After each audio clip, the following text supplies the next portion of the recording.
The film is set in an alternate reality in which black people have taken over all of the liberties. They are considered the superior race, whereas whites are looked down upon and given menial jobs. Blacks are responsible for many scientific discoveries, the majority of the country's economy, and their contributions to music, cinema, and art. On the contrary, whites are viewed as problem solvers who engage in illegal activities, violence, and other serious crimes. The film begins with a group of black people eating dinner at the home of wealthy businessman Thaddeus Thomas. Thaddeus discusses white people with his business partners over dinner, claiming that they are genetically inferior to them and deserve to be denied a good quality of life. The scene then shifts to a white candy factory, where we meet Pinnock, the main character and a hard worker. To stay in the good graces of the black seniors, Pinnock accepts the task of delivering a package to Thaddeus' residence after completing his working hours. On the way, he passes through a wealthy neighborhood populated entirely by black people. Pinnock arrives at Thaddeus' house and is allowed in by a white female servant a few moments later. Thaddeus climbs the stairs and stands in front of the house, attempting to deliver the package. Pinnock begins looking around the large mansion-like house while waiting for someone to receive the package. Surprisingly, he notices Thaddeus' naked wife, Megan, standing at the window. Thaddeus, who is on the phone, becomes enraged when he notices Pinnock staring at his wife. Pinnock drives home after delivering the package and notices some white people being bullied by black police officers. Later, he returns home and makes a futile attempt to stop his obnoxious neighbors from making loud noises while partying. Pinnock then enters his home and is greeted by his young son, Donnie. Following that, Pinnock's wife, Marcia, arrives with their young daughter to welcome him home. They cook dinner together, and Pinnock promises that he will get a promotion soon so that they can move to a better neighborhood. On the other hand, another gathering is taking place at Thaddeus' house. When the discussion is finished, Thaddeus approaches Lionel, the VP of the candy factory, and suggests that he send someone other than the peeping guy to deliver his package the next time. The next day, after discovering that the foreman's position at the factory is vacant, Pinnock goes to Lionel's office and requests that he be promoted. Lionel accepts his request casually and says he will look into it. Pinnock notices his careless attitude and reminds him of the extra shifts he has been putting in lately. He also mentions the delivery he performed the day before at Thaddeus' house.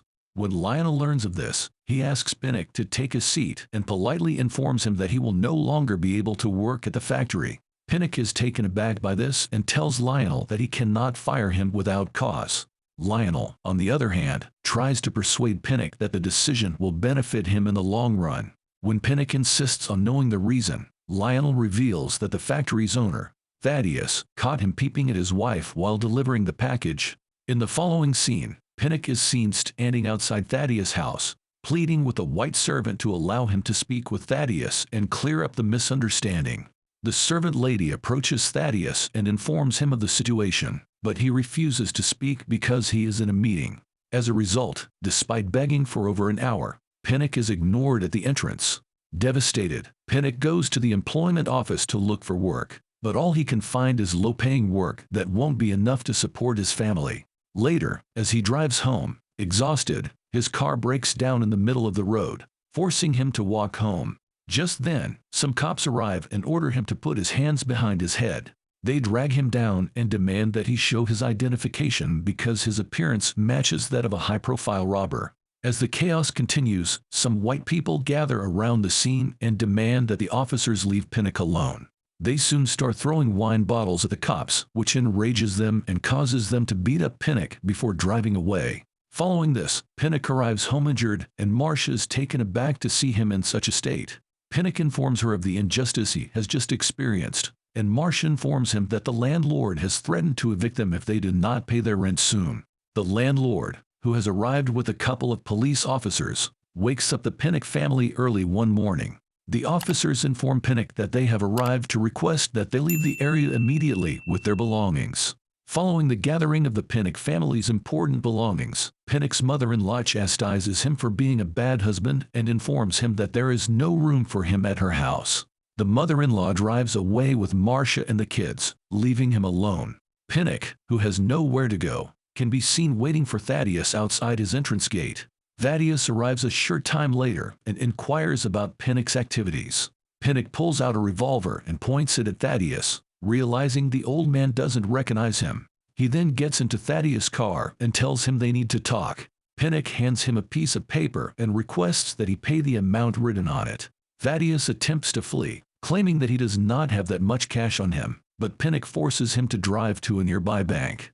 Soon after, the two arrive outside a bank, where Pinnock threatens Thaddeus to speak with the teller who is standing at the window. Following the order, Thaddeus approaches the white teller and asks for money, but the teller refuses to assist him, stating that the bank is closed for the day.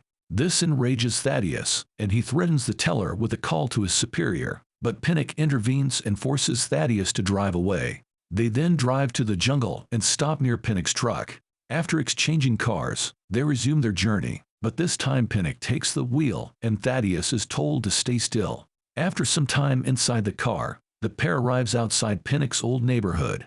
Pinnock mentions that his neighborhood is superior to Thaddeus. He also blames Thaddeus for his current predicament. Surprisingly, Thaddeus is unaware of what Pinnock is saying and requests an explanation. When Pinnock hears this, he laughs and tells Thaddeus that he is the one who came to deliver the package a few days ago. Pinnock then accuses Thaddeus of giving Lionel orders to fire him. Thaddeus immediately denies the accusation, stating that all he did was tell Lionel to hire a new delivery guy. He then offers to settle the dispute over the phone with Lionel. Pinnock, on the other hand, declines the offer and decides to wait until Monday, when the banks are open. In the following scene, Pinnock takes Thaddeus to a nearby restaurant and purchases some food. Simultaneously, some white boys arrive and begin cursing loudly. The restaurant owner tries to get them to leave, but the boys refuse. Later, when the boys are staring at Thaddeus, Pinnock suggests they leave. As they leave the restaurant, the white boys block their path and apprehend them. Pinnock reaches for his gun, but one of the boys hits him, knocking it away. When the elderly restaurant owner hears the commotion, he walks outside with a rifle and shoots one of the white boys, killing him instantly. When the boys see this, they become terrified and flee the scene. Meanwhile, Pinnock prepares to leave with his gun, but Thaddeus, still stunned by what he has just witnessed, continues to stare at the corpse.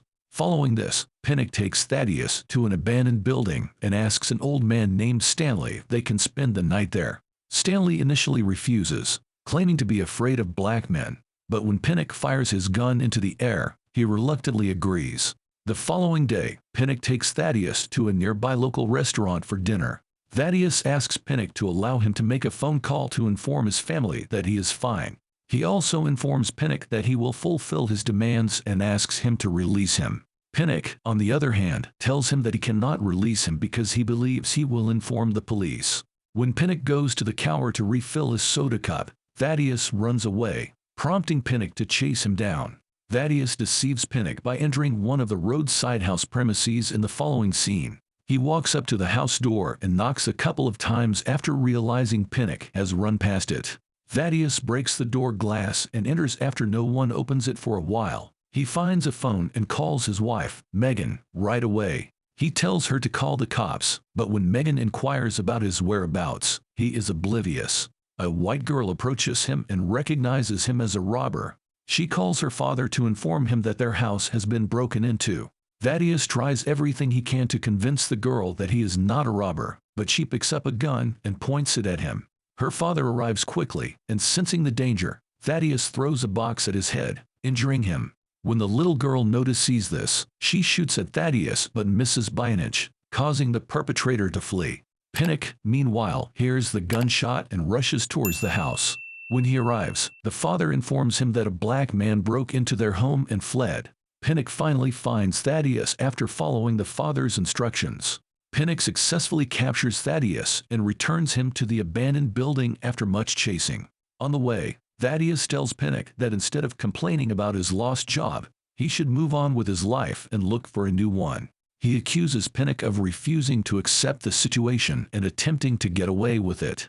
Unfortunately, this enrages Pinnock even more, and he is forced to tape up Thaddeus' hands and tie him to a wooden pole. He also wraps a thick piece of cloth around Thaddeus' mouth this time to prevent him from speaking.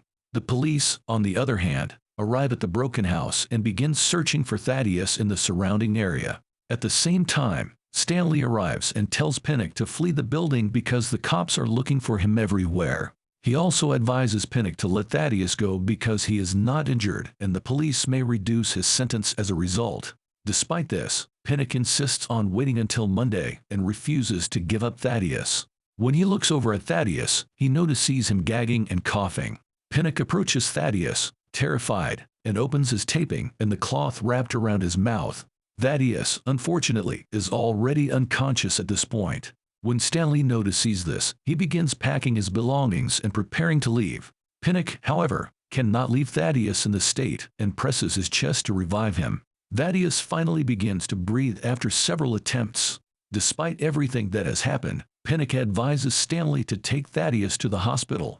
Thaddeus can then be seen inside Pinnock's truck on his way to the hospital. Unfortunately, the truck breaks down and comes to a stop in the middle of the road.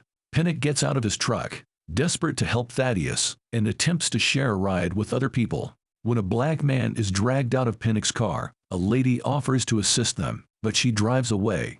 With no vehicles in sight, and seeing Thaddeus' miserable condition, Pinnock pulls out his gun and fires some shots into the air. He also shoots at some nearby stores, breaking their glasses and setting off an emergency siren.